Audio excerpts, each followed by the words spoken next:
Hello, beautiful heathens. I've been gone. Let's talk about it. But first, cue intro. Welcome to Awkwardly Gothy. Awkwardly Gothy, yeah, in the best way. A little witchy, little silly, coming out and staying. Love dark vibes and laughter. This is where you wanna be. Perfectly imperfect. Awkwardly Gothy. Awkwardly Gothy. Hello, beautiful heathens. It's been a while. I haven't posted since before last Halloween, which in goth time is basically several lifetimes and at least 3 emotional eras. And the longer you stay away from something, the heavier it feels to come back to.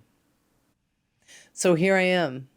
And I want to talk about something I've been quietly wrestling with these past few months. Getting older. I've been feeling awkward in my body, feeling weirdly anxious about how I'm perceived. Light topics. I think part of why I disappeared is that just stopped feeling like the right version of myself to be on camera. I felt very aware of my age, aware of my weight, very aware of my face doing normal human aging things that faces do. And social anxiety. Oh, I got louder. It's funny because goth culture romanticizes ancient Victorian ghosts, and I've certainly been ghosting. Somehow I convinced myself that there was an expiration date on being goth. As if one day a bat just landed on my shoulder and said, "Ma'am, it's time for beige." I don't want beige, but I also don't want to pretend that I'm 22 and invincible and never insecure. So I've been sitting here with this question. Is there an age limit on being goth? Or is that just my insecurity talking? Because if goth is about depth and introspection and about feeling things intensely and then finding the beauty in that, then wouldn't aging actually make me feel more qualified? We don't expire, we evolve. And I think what I've been feeling isn't too old, it's just more aware of how I look on camera, more aware of being perceived, and more aware of the logarithms that favor youth and hyper energy. But here's the thing, I don't want to disappear just because I don't feel 100% confident. And maybe you don't either. Maybe you've been hiding a little too. Maybe you've been waiting to feel better, thinner, younger, calmer, or more put together before you show up again. But maybe we don't need to do that.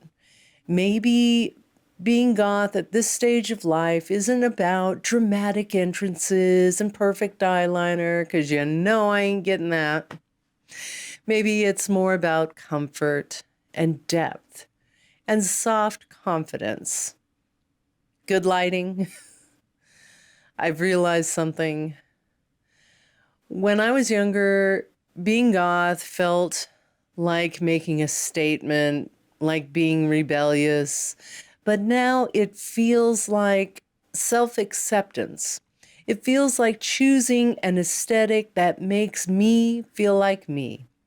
Even if today that me looks different than I did 10 years ago.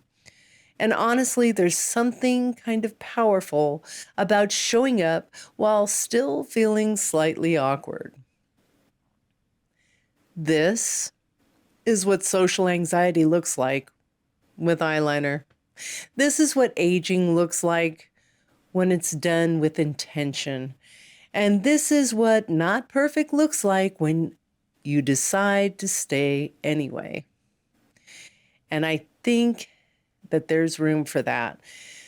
So if you've been feeling invisible or like you don't quite belong in the spaces that used to feel natural to you, I see you. And if you've been quietly questioning whether you're still allowed to take up space in your own aesthetic, you are. Goth isn't a trendy cycle, it's a language, and languages grow and evolve as the speaker grows. So, this is me speaking once again, softly, awkwardly, but intentionally. So, if you have been waiting for a sign to come back to something you love, this is it. We don't have to be the loudest or flashiest in the room. We just have to be here. And I'm still here, and I'm not done. Until next time, I love you all. Be kind to one another. Look out for your fellow goths and other alternatives, both online and in real life. Bye.